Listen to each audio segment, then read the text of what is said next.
Big news on the stimulus front. 10 GOP senators wrote a letter to President Biden today asking for a compromise on the $1.9 trillion proposal. Here's the letter, just came out this morning. I'm going to talk about what it says and some of the reaction. This feels like the summer all over again with back and forth negotiations between $1 trillion and $2 trillion. But I'm going to dive into this because this has ramifications for not only small business funding, but also for the $1,400 direct stimulus checks. Hey everyone, this is Ryder from Skip. I hope you're doing well. It's Sunday, January 31st. I hope you're having a good weekend. Very quick video today, and I also have a question for you about our YouTube channel. I'm going to pose that in a minute. But as always, thank you so much for supporting us and subscribing. I'm going to talk about the stimulus bill in particular because this is an example of lots of stuff happening over the weekend. Again, we saw this back and forth between Republicans and Democrats and the president throughout July, August, September, October. This is some of that. However, since Democrats control the Senate, the House, and the White House, there is a lot more power to push things through, and there's less of a likelihood that there will be a stalemate. Here's the news from this morning. 10 Republican senators wrote to President Biden on Sunday outlining a framework for coronavirus relief legislation and pushing for Mr. Biden to compromise. The letter came as Democrats were preparing to bypass the need for Republican support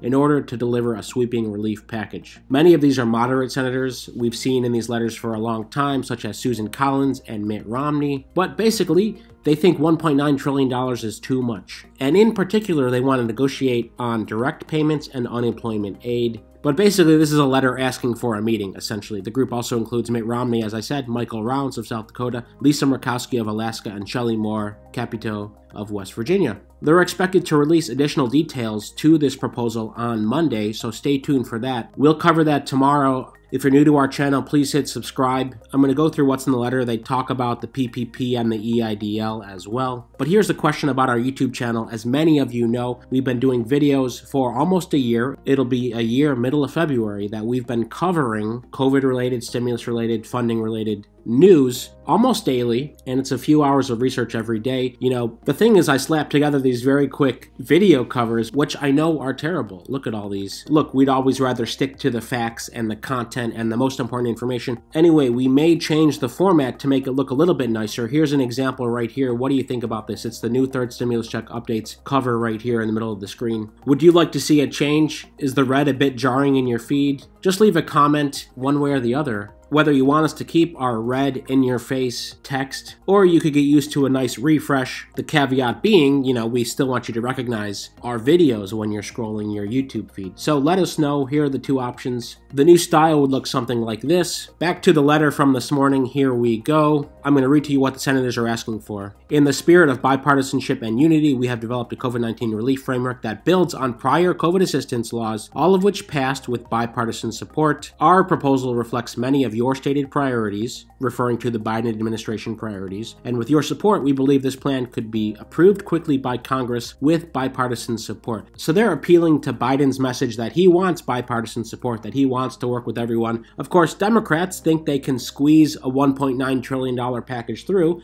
with or without bipartisan support. I've talked about that last week in a few of the videos, but this is basically a negotiation letter. We agree with you that continuing to build our capacity in these areas is crucial to overcoming the pandemic. That's testing, tracing, treatment, etc. So their plan would have $160 billion for COVID relief, COVID testing. They also say that they support, like I just mentioned, the PPP and the EIDL program. Whether that means more funding for these programs, TBD. But here is their main point. Finally, we note that billions of dollars remain unspent from the previous COVID relief packages. Just last month, Congress provided $900 billion in additional resources, and communities are only now receiving that much of assistance. There is certainly truth to that. As we know, when we look at some of our trackers, number one, no EIDL grant funding has gone out yet. The SBA is saying that this is targeted EIDL grant funding only to go to people in low-income communities, but they haven't started this yet. You know, we've said probably mid-February based on what we've heard from the SBA. They're still working on it. You can see, number one, if your address qualifies for the targeted EIDL grant provision. Number two, what percentage of people using our tracker on the app are eligible for targeted EIDL grant funding. And number three, the total amount of EIDL grant funding claimed. That is not what's been sent out because nothing has been sent out yet. That is only based on the people who've used our app. When we calculate their eligibility, all of it collectively adds up to almost 140 million right now. The main point there is to show, look, we might have have a 0.5% of all total folks that are going to apply for EIDL grant or have applied in the past. So we recognize that, but there's a lot of funding. And I predict, and I've said this many times, that once the SBA sends out initial targeted EIDL grant funding, there will be a lot left over, and then they will say, okay, who's next in line? Let's make a policy decision there. Again, there's certain things the SBA can do, and they have the discretion to do, and there's certain things that the law says they have to do, right? So in the law, it talks about the targeted EIDL grants and how to calculate that. And in the law, it also talks about the regular EIDL grant funding. So I think that's where the SBA has discretion. On the PPP tracker, 11% of you have reported receiving your second round. Still, hundreds of thousands of you are waiting. We expect more progress this week. You can apply if you haven't via our app or go to trackpploan.com. This app is free. Hello Skip in the App Store. Let me get back to the letter here. So that's the big sticking point. Look, hundreds of billions has not been spent. Why are we talking about $2 trillion when we haven't even spent $1 trillion?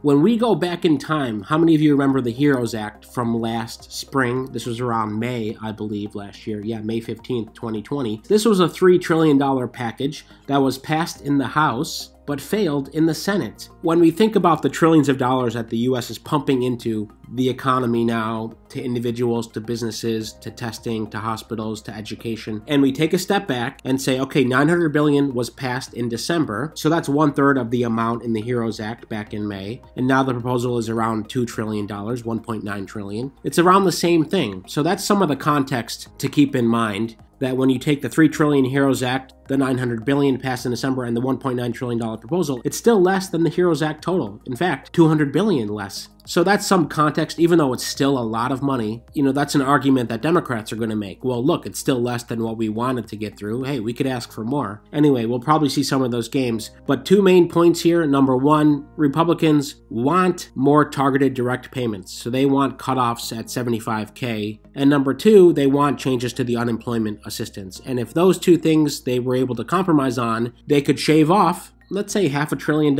at least off of the bill. So that's a big point. We'll see what happens. When they release details tomorrow, we're going to cover it. From Biden's perspective, his aides say they want to waste no time in passing a relief bill, and President Biden remains willing to negotiate with Republicans on a relief package, but it must pass quickly in order to arrest the COVID-19 pandemic and help keep millions of Americans from going hungry. Two top White House economic aides said on Sunday morning. Brian Dees, we watched his interview. He rambled and said a lot of high-level stuff on CNN State of the Union this morning. Again, they always do the Sunday morning talk shows to talk about their policies to get support. He said, we just lived through the worst economic year since the deglobalization in the wake of World War II. We're in a unique crisis, and the elements of this plan really were designed and are designed to take on that crisis head on. His interview was very high level, did not get into details. The main question is Biden willing to compromise on the direct payments and who gets them? That's the fundamental question. He dodged this question for the most part and then finally said, yeah, we're open to talking about that. Very non-committal. We'll see what comes out tomorrow. And again, like I just said, Mr. Deese and Mr. Bernstein each sidestepped questions about the Republican letter. They said, we're going to review the letter today and we're going to talk about it. Again, it's typical politics. They just talk at a very high level and keep things vague, keep us guessing. If you want an example of the non-speak, here's one line. We're open to looking at how to make the entire package effective at achieving its objective, including providing support to families with children. So he just used a lot of buzzwords there. He mentioned effective, objective, and achieving, and also mentioned families and children. Basically, he said nothing. I think tomorrow we'll know more when the Republicans give the details to Biden, and hopefully there will be something more concrete. That's today's update. I'm going to leave a link to the letter in the description. We're also going to put the letter on our app as well, so if you're on the app reading our latest post, it'll be there. Don't forget to share in the comments whether you want us to refresh our cover designs or not. As always, thank you for your support and subscribing. Stay well, stay healthy, and we'll see you tomorrow.